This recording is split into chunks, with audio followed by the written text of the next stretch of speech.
to another edition of, are we all right there? Of Take Five. Sorry, I think maybe I'm wigging out here. Labor Day has passed. We're in September. We're at the busiest, maybe happiest time of the year for a sports fan, Gasaway. One of the 2 or 3 best sports times going, I think, in the average year, where you got college football starting, pro football teed up, ready to go right behind it.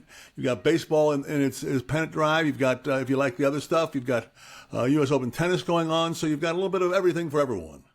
I mean, look at this rundown sheet. I put a lot of work in. Well, you can't see it. Well, let's see. I used to laugh at guys when they'd light set. Look at that. That's a lot to talk about today.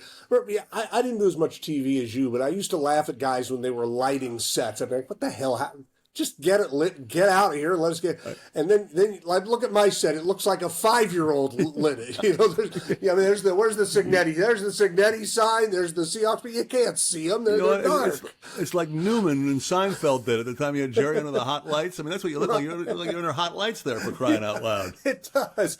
It looks like a guy lit this set who, frankly, doesn't know what he's doing. Well, that's no argument here. Let's start with, and I'm wondering if, obviously this has been planned, it's been the last couple of years, and as long as the NFL stays off Labor Day weekend, college football can own this holiday weekend, and they sure did. 5 days of games. Seemed like every game I turned on was compelling, and most of the big ones were close, and the one real laugher involved Bill Belichick getting his ass handed to him, which is fun TV always. What a weekend, huh? I mean, it was just amazing watching all the good games. Yeah, Belichick in particular, the only game in town, too. I mean, did it when the only game going, so nothing else for anyone to watch, but how unprepared he seemed to be for his college football debut with North Carolina. I mean, that's just a terrible way for them to start the season. But I agree with you. I mean, starting with Ohio State and Oklahoma, with Texas, it didn't go exactly the way we thought, except it was a compelling game. We had tremendous football being played all over the place. I mean, Colorado, I was watching this weekend, and they had a terrific start to their season. The Huskies, they did what they needed to do, and I think really looked like a promising team in the second half of their game. So, college football, if they get this opportunity and they got it, and they want to keep doing that. You got a lot of big games planned. I mean, you had the Catholics versus the Convicts again, a rematch, and they were both top 10 teams playing. So, you had a lot of those matchups, and they really paid off for them. A lot of angst up here in the great Northwest. Cougar fans, I understand their angst, but I mean, I'm not sure what they expected. They've got a deep thing they're digging out of, and I think their program, once they finally establish the new league and get going there, I think there'll be a chance for them to rebound, but certainly they looked very weak on Saturday. The Huskies, I'm not sure I understand all their fan angst after that game. I'm with you. I thought the second half they looked good. You got to remember Colorado State is an 8-win team last year. Turning their quarterback. And I thought the Huskies, they did a lot of things well, and I know the defense looked a little shaky at times, but again, you win by what? 2.5 touchdowns. That's a decent start to the season in my book. I think part of the upset part of it was looking at your watch and saying, it's 10:30. It's not even the fourth quarter yet. Yeah, right. I mean, Jesus, Those 8 o'clock starts are murder. Yeah, they are. Yeah, I think. Look, I both like the job that Jed Fish has done. He seems to have this team working in the right direction, I'll say, in the right direction. And I don't see any reason why Washington can't live up to what they want to live up to this year. I don't think they're an 11 or 12 win team. I'm not saying I think they're that good, but they should be pretty good this year. And he's a good coach, and I thought it was a good start. So they've got some weapons on offense that will be tough for anyone else to deal with. So I thought very good for them. And then for the Cougs, you're right, it was tough, but it was tough for Oregon State too. I mean, that Pac-2 is going to be a little bit of hot water this year. And neither one of those teams look particularly good this year. But hey, play the games. We'll see what happens. Nothing is set in stone. Nothing is guaranteed. I thought the Huskies, the thing that really struck me was DeMond Williams looks like what we think he might be. His ability to get off passes under pressure saved their bacon 3 or 4 times in that game. I mean, where it's like, he's going down here, and no, he's not going down. He somehow gets the ball off, gets it into somebody's hands in traffic. I liked what I saw out of that guy, and Fish has been raving about him all off season. I'm with you. I'm not touting them as a playoff team. Only you never know. It's the first week of the season. Who knows who's good and who's not good? It's impossible to tell. But I came out of it feeling good, and I think the angst probably comes from, well, you got Cal Davis this week in another 8 o'clock start, and that's a Big Sky team. So what are you going to learn there? Right. The Apple Cup is still the Apple Cup. I think the Huskies feel like they're going to go in there and roll. I don't know. We'll see. Again, the Cougars you would think will improve a little bit in the next 2 weeks, but Ohio State looming. Those are the Ohio State Buckeyes knocking on the door at the end of the month. That's where I think Husky fans will at that point find out a little bit more about this team. Right. Go hard for that one because Ohio State is just a factory, and Arch Manning is not as bad as he looked. He is not as bad as he looked. He's going to have some good games this year, but Ohio State's their defense is going to do that to a lot of teams this year, I think. Yeah, if he looked bad, so I hope you're right because again, but he didn't. He looked more like a freshman than a guy who'd been around and had played a handful of games and was really touted as being ready. But again, at Columbus against a pretty good team, that's a rugged thing, and their schedule plays so that they should be okay. And he was all right in the second half. He definitely improved as the game went on. So we'll see. But definitely, I'm with you. A big check mark for a great debut for college football this week. And now the other guys are getting ready to play. Yeah, and before we get to that, the one last one, which is Florida State that good or is Alabama that bad? Wow. I mean, Florida State was 2-10 last year. They kept reminding us over and over again, and they look like a more talented team than me. Oh, no doubt. It was like a fluke. It wasn't right, exactly. It wasn't they just everyone rose up and remembered last year. I mean, they seemed more talented than Alabama, and the Kalen DeBoer getting his security blanket back there as offensive coordinator did not look good. There's no patience in Alabama, Gas. We know this. There's no patience for him. So they'll cut him some slack on what were they 9-4 last year. It wasn't the worst season of all, but this year he loses a couple more games like that. He will get fired. He will get fired during the season. I'm a little surprised at the joy a lot of Husky fans are taking in his. I mean, I understand it. They're mad that he left. He could have stayed here, and he'd made a lot of money, and he had about 10 years before he was going to feel the kind of heat he's feeling right now. By the same token, they doubled his salary, as he said to a couple of people, when am I ever going to be offered the Alabama job? Right. But I'm sure if he could get in the Wayback Machine right now, he'd have a little more difficult choice. But people seem to really be enjoying him getting blasted against Florida State. That's a Northwest thing, I think. Yeah. When people shun you, you remember, you long memories, that stuff, Gas. Hold grudges. Whether or not they're logical or not, and that's what Northwest sports fans tend to do sometimes. So, yeah, but he is. It's a struggle. And looking at him on the sidelines, it's kind of painful sometimes. Yeah. He just didn't. He looked lost, and you're right. They didn't have any answers. They didn't look prepared. I mean, that was the thing that I think. If you go in there and you lose 28-27, and if you lose the way Notre Dame lost at Miami, you're like, well, hell, that's a hell of a performance in a tough place. Right, but right. To go in there and like I told you, I was driving home from Bellingham, and we heard the Alabama broadcast on the Sirius, and the guy goes, "Man, this is devastating." And I was like, "Well, that could go on a T-shirt." Devastating, and indeed it is. You mentioned the other guys are starting this week, and the other guys, the blue and the green and the Oregon feathers of your Renton Seahawks. Yeah, how about that? By the way? Speaking of everybody being pissed off, everybody freaked out at those new uniforms that they haven't even worn yet. Well, the minute I saw it, I'm like, well, that looks like the Oregon uniform, and I bet some Huskies feel that way, and of course they did, led by Softy and many others, and it just struck me as, it looks good, but why? Yeah. Why alienate a chunk of your fan? But obviously, Cougar fans don't care. Other Northwest, Oregon fans don't care and whatnot. But you're probably your biggest group of subset of college football fans or pro football fans in this area are the Huskies. Right. And Oregon is their hated rivalry. And why would you?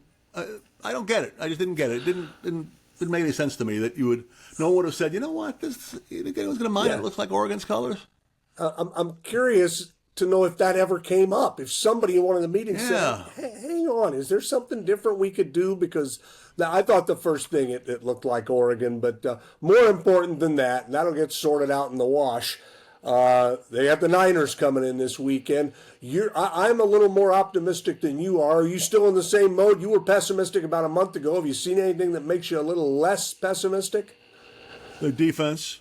Yeah. Their defense looks like a real deal and looks very good. And they were good second half of last year. And I like the moves they made. I mean, getting a veteran in there as well as some of the rookies that are coming in there. You added a nice mix of players to the pot. But no, to answer your question, I still think they got real questions on offense. And, we'll see how good the defense is if the defense is spending, 35, 37 minutes on the field game after game after game. And San Francisco is, in transition. We know that. They were terrible last year, and they got a different look about them. A lot of guys who you're used to seeing aren't going to be there. But you know what? They've got some confidence going in here, and it's a big game for both teams, really, just to see where they're at. And I'm worried about the Seahawks. I don't think that top to bottom they're going to be that good. I just don't. Yeah, to be clear, your pessimism was not just for this week, but really for the whole season, that you see them struggling. I'm anxious to see... Not 3-17, 3-14 or anything like that, but struggling. 500 or less. And that would be it'd be something new. It's been a while since they've had that, although they have been stuck in the middle for a while. Michael Sean Dugar wrote a good piece in The Athletic about that they've been in the NFL. The place you and I always just talk about, middle class is nowhere to be in pro sports. It's no. Because you get stuck in there and you can't get out. I'm anxious to see Darnold. As we've mentioned, his ending in Minnesota was not good. The good news is, for 18 weeks, that doesn't matter. Let's see if he can recreate the magic of the regular season. Let's see if he can, if his mobility, his ability to throw the ball, deliver passes on the run, if he can take advantage of the system that Kubiak has put in. See if they can run the ball with the zone outside running that they want to do. I mean, it's fun that they've been so open about what they're trying to do and how they're trying to do it and how it's been done in the past. Because last year, certainly the offense just it just struggled so much, and it didn't look like they had a plan from week to week. They've got a plan now. We'll see if they can execute it. Yeah, I'm really I feel differently about that. I mean, I think that Darnold was definitely a creature of the team that was around him. He had a tremendous set of wide receivers around him, tremendous running game around him, good offensive line around him. That was an offensive team that had a lot of weapons. He's going to one that does not have that many weapons. Does not, period. And, if they struggle in any aspect of what you just talked about there, I think they throw their entire offense off. I mean, he's going to have to be, quick on the gun. He's going to have to, not have necessarily the great athletic ability of any wide receiver for that matter, take advantage of. And we'll wait and see with some of the new guys and, even the old new guys like Cooper Kupp. But, I think that's where the real issue is. If you stop the Seahawks from running, they're in trouble. They're in trouble. Mm-hmm. Another thing I'll look at, too, Gas, in this game is the 49ers don't have the blitz to get pressure on them. They're going to be in trouble, too. Right. So those are a couple of things I'll look at for the offense. The offense is really my concern, and I'm hopeful. Darnold did show that he can play this game, and we have seen many of these cases. I like Baker Mayfield. I think we both talked about him. What he's done in Tampa and how his game has taken off. Maybe that's going to be the case for Darnold. The Seahawks are certainly hoping so. I liked, because I like fun phrases, Bob Condotta today in the Times was writing about zone running and outside zone running, and he used a paragraph. He says this is from a 2020 article in the Washington Post describing the zone outside zone blocking and running scheme, and said that for the running back they move to the outside, Groz, and they either bounce, bang, or bend. So I'm going to use that phrase a lot this year because I knew you'd like it. They're either going to bounce, bang, or bend when they get out there. And we'll see see if the Hawks can bounce, bang, or bend their way to a win over the Niners. Yeah, it'll be a good first game, and the season's upon us, and everyone's excited as they should be. Thursday we got the Eagles and the Cowboys, who managed to thrill their fan base by getting rid of the best defensive player in the game. I just don't. I mean, Jerry Jones has had 30 years of just nothing now. You would think at this point in life he'd be willing to pay guys anything, because what does he care? He's only got a few years left. I don't understand. I'm not sure I get the move they make. I remember when I first heard this phrase "fall out of your big yapper" was when the Sixers traded Charles Barkley to Phoenix. And you and I was producing your show, and you said, teams don't get better when they trade their best player. No matter what the haul is you get back, you don't get better. Almost never. And I mean, there's an exception or two maybe, but this falls under that category. Wow, just to get rid of him like that, and you're going to see him in a month, and I bet he has a monster game when they play at the end of September. Well, how about his agent saying today, he was going to play. He was never going to sit out. I mean, Right. which is just another drive it in the stake. But the point about Jerry Jones is, would Jerry Jones not have fired anyone who had the track record that he has as general manager? Yeah, right. Exactly. For 30 Exactly. years of not even going to a championship game? I mean, no way. Yeah. I mean, it was like watching Michael Jordan be the general manager of the Bobcats for a while. And he used to criticize Krause so much, and Krause certainly was open. But Krause also put together a team that won the title 6 times in 8 years. And granted, Jordan had a lot to do with that, but it's a tough job. It's a tough gig, and you're right. Jones would fire somebody who had done a lot of the stuff he'd done, and Within 5 years. yeah. All right, what's your Super Bowl pick? Let's do that. Oh, I want to keep that in mind. God, I haven't even thought about. I'll go. I want to go Buffalo, but I think their window's closed. But I sure would love to see them finally get a chance. But so I'll do that. I will go Buffalo out of the AFC and say one last ride for the Bills, and they finally get over the hump. And NFC. Maybe right back to last year's champs. I don't know that the Eagles have slipped that much, so I'll take Bills-Eagles. What say ye? Oh, I don't know yet. I'm not going to answer that question. That's good. That's good. Actually, I brought it up because there's a team I like a lot, and that's the Cincinnati Bengals. They looked over their year last year, and Joe Burrow had an amazing year, Gas. I mean, really over-the-top amazing year. If he had any kind of defense at all there, they were going to be a great team. And I think they do have one there now, and I think they're going to be the great team this year. I think, you know me, I love Hard Knocks, and Buffalo was the only team that did it on Hard Knocks this year. And you know what? They did it. They committed a Hard Knocks sin. They were boring. Oh, boy.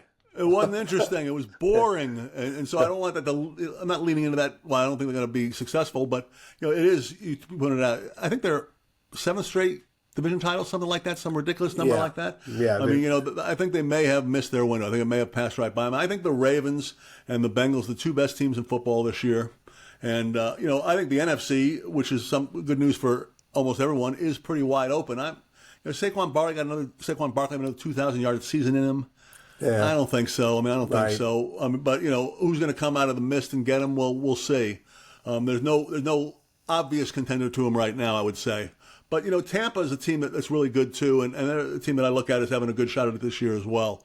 So I wouldn't be shocked if we saw a really odd-looking Super Bowl, Cincinnati against Tampa.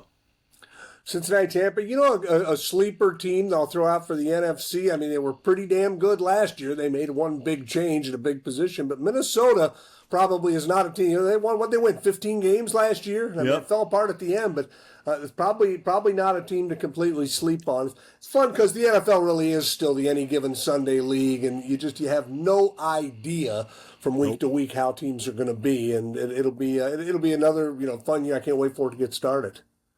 Well, you think the Hawks going to be a division winner? I will pick the Hawks to win the division. I'm going to be optimistic. I'll balance your pessimistic outlook, and primarily because, again, I think the Rams are slipping, and I think the Niners are slipping. I think the Cardinals are what they have been. So I think if the Hawks with this new offense can move the ball a little bit, I'm with you. I think their defense is good. I think they could win the division this year because I don't think it's a great, big, strong division.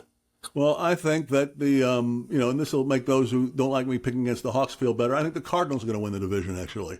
I think they've quietly shown improvement over the past 2 years. Now, Kyler Murray has not been, the get-all, end-all, but I think this year he's got a chance to be that.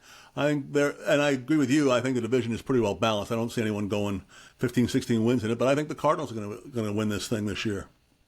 All right, well, it'll be fun. We're all over the board on these picks. Yeah, we are. And by the longer we make NFL picks, the longer we can push off talking about the SS Mariner, which is drifting perilously close to some rocks that could really sink the entire operation. Yeah, I mean, it was, watching last night in particular and seeing Castillo just struggle like he did in those 2 innings. was just a real, for me, I don't know why, I just looked at that as a real uh-oh, even though I know he's not been their best pitcher all year, and he's a guy who stood up and, pitched very well when he was in the postseason here before. I just didn't like how he looked last night, Gas. I just didn't like how it looked. And, I like everything else that's going on with him, and I'm not convinced that this is uh-oh time yet, but you're right in that it's there.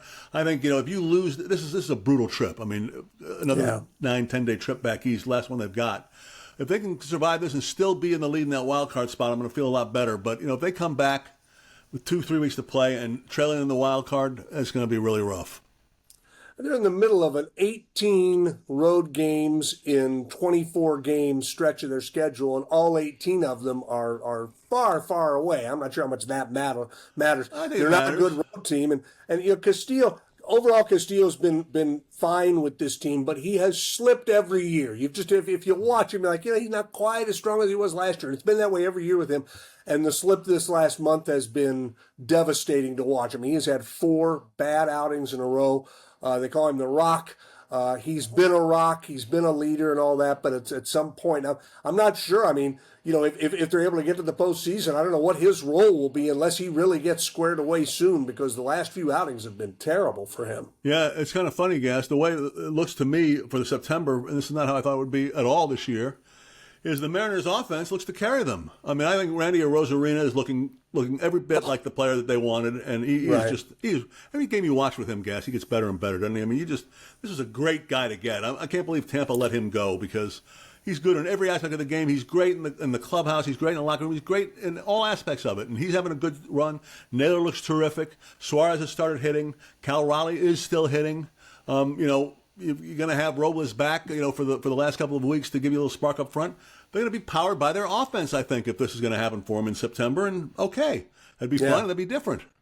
It's you said something a month and a half ago, and I said, okay, they made the moves. They went out and got the guys. So what's going to happen now if they don't make the playoffs? And you said the people are going to turn on Wilson. And I'm not sure everyone has, but there's more of an undercurrent of people complaining about the manager, which always kind of cracks me up, because at some point you go, well, quoting legendary voicemail caller Beavis, you guys are the reason you guys are getting your asses kicked. Right. And Wilson can only do so much. You can certainly second guess every move he makes, just like you can with every manager. Right. I had a guy sitting behind me in 1995 in Game 6 of the Cleveland series. Turns out it's the last game of the year. Second guessing everything Piniella had done. I'm like, you got to be kidding me. You got to be. But I mean, that's what fans do. But it's up to the players now. Wilson can only, push so many buttons and make so many moves. Yeah, like I said, every move he makes you could question, but at some point, guys have got to execute and do the things they've been doing all year. And I think fatigue has become a factor, and they've somehow got to play out of that if they're going to make it to the postseason, which I think they will. But it's certainly not a given. It would be nice if they could get on a little run after this road trip and then, be able to breathe easy for the last week of the season. Just ratchet the pressure down a little bit for a little while there. And I think, I like the mix of veterans you got on this team now. And, they've got guys who've got experience in this. There's no excuse for them not to continue to play well. So gut it out on the road for these next couple of games, but then, make hay at home and fend off Kansas City and fend off Texas and just get there and see what happens. And you've still got a few with Kansas City. You've got the Dodgers at the end of the year. It'd be nice if they had all their, and it doesn't look like their problems will all be solved by then. So that series may really have some meaning at the end of September in Seattle. Yeah, good point. Groz, before we got a couple of things. First of all, farewell and great job to George Raveling. We got the word right before we started recording today that the Iowa State, Washington State, and USC coach, Olympic coach. The thing about, and he passed away this morning, 88 years old from cancer. The thing about Raveling that strikes me, I didn't know him that well, had him on the show a couple times as a broadcaster when he was done coaching. I never talked to a guy who played for him who didn't love him. Right. I mean, guys loved that guy. Right. Whether he was the greatest coach, he was a pretty good coach. He won a lot of games, but guys, and they stayed in touch with him. James Donaldson always talked about what a great guy he was to play for. All the guys who played for him felt that way. So all the best to the Raveling family. And of course, there's a unique spot in history at the Martin Luther King "I Have a Dream" speech. George Raveling was there, and after the speech was over, went up and complimented Dr. King on the speech, who then folded up the papers and handed it to him. Here, have it. How about that? How about that? So, That's and then if you watch the movie on Nike that they did, Ben Affleck and Matt Damon about 6 months ago, talk about the role he played in getting Nike kind of where they got to with Michael Jordan as well. So he was a guy who was very involved in a lot of aspects of a lot of things, but in particular in college basketball, and definitely one of the good ones, Gas, like you said. And speaking of guys who are involved in stuff, and one of the good ones, a big huzzah to our friend Brian Schmetzer. We remember we used to talk with him when he was the Tacoma Stars indoor soccer coach, a million years ago, last century, as the kids would say. What the Sounders did Sunday night and winning that game and winning Leagues Cup, which is yet another tournament within the season. It's a tournament with MLS and Liga MX teams. I really enjoyed the tournament. I enjoyed watching it, and I think the more the MLS can do with Liga MX, the better. But I think the way they want it, Groz, and what they've done, it really shows what a great coach Schmetzer is, because when he first started with the Sounders in MLS, he was Ziggy's assistant. They intelligently, I think, they went after superstars. They went and tried to sign big-name guys to get attention in this market. And they brought in Casey Keller. They brought in Clint Denny. They brought in guys who were exciting, Elbafemi Martins. I mean, these just really fun guys. Well, their focus has shifted over the last 7 or 8 years. They don't go after big stars anymore. They have poured, and this is a philosophical decision they made, poured more money into their academy and into their, getting kids involved in what they're doing. Won this game. And there's a belief that is why they won. Like half their roster is homegrown academy players who are learning the Sounder way from the time they're 12, 14 years old. And Schmetz has shown the ability to coach both styles. He's coached the superstars and had great success. And the last few years, he moved away from that and is coaching more younger, homegrown players who you really have to ingrain the system in. You got to count on them doing things the right way. I thought it was a lot of fun to watch them Sunday night stick it to Miami. The end of the game was incredibly sad, and I'll be interested to see what the MLS does if Luis Suarez gets any kind of discipline, because that was just uncalled for. That was as ugly an end to any game I've seen anywhere in a long time. Yeah, and Schmetzer did the Apple TV did the game, and they were all gushing over Seattle, knowing there were going to be 67,000 fans at the game and everything like that. And Schmetzer did this self-deprecating interview at the start of it that just showed him at every level what he is. I mean, he talked about being excited to be there and coaching against Messi. He says, "I'm just a kid from Lake City," which is a line I know he likes to drop a lot, but he really is a homegrown talent and a significant talent. And they didn't win this game barely. They won 3-0 over a team that I think anyone would concede was more talented than they were, featuring the best player in the world. Granted, he's toward the end stages of his play, but still that great. And they boxed him in because of a great game plan. So, yeah, I join you in saluting them. And the Sounders just continue their role as one of the best franchises in all of pro sports. Yeah, they win. They go out, they play games, and they win, and they do it again and again and again. We'll see how MLS ends for them this year, but it has been, you think about they played okay in that Club World Cup. I mean, they didn't win, but they weren't getting embarrassed or annihilated. 15 years ago they played Manchester United in a friendly, but they lost 8-0. Right. They're playing the best teams in soccer earlier this summer rather, and holding their own against them. They win this tournament. They're certainly in the MLS playoffs. I think of a thing Schmetz said to me when I did my book, which is 12 years old now, hard to believe. Wow. And that is that, he talked about, I asked him how talk about your loyalty to Ziggy Schmidt. And he says, I'm loyal to Ziggy. I'm very loyal. He says, I'm loyal to Adrian. So I'm loyal to our players. But he goes, above all of that, I am loyal to the Sounders. And if I saw anyone doing anything that I thought was bringing a negative light on this club, I would make them stop immediately. This is when he was an assistant coach. But that, right. The whole idea of club over everything, I mean, club Pride. versus country and all that, but his loyalty is to the crest of the Sounders and trying to bring honor and glory to that all the time, and he seems to be pretty good at doing it, doesn't he? He's done it, yep. Groz, you're familiar with the neighborhood of Queens, aren't you, in New York City? The borough, the friendly borough of Queens. Yeah. Hey, how do I say this? REGO Park. Is it Rego Park or Rego Park, or do you even know? REGO? I don't know. It's a neighborhood. Okay, Rego Park, we'll say. Denizens of the New York City, Queens. Let me start over. Denizens of Queens and the Rego Park neighborhood say an aggressive squirrel has been jumping on them and attacking them. Now, I've got Micheline Frederick quoted here, and Micheline Frederick is someone who you and I in the business, this is a technical term, we'd call her good copy, Groz. We'd say, let's get her on camera and get her talking about this. Here's her description of the squirrel attack she had.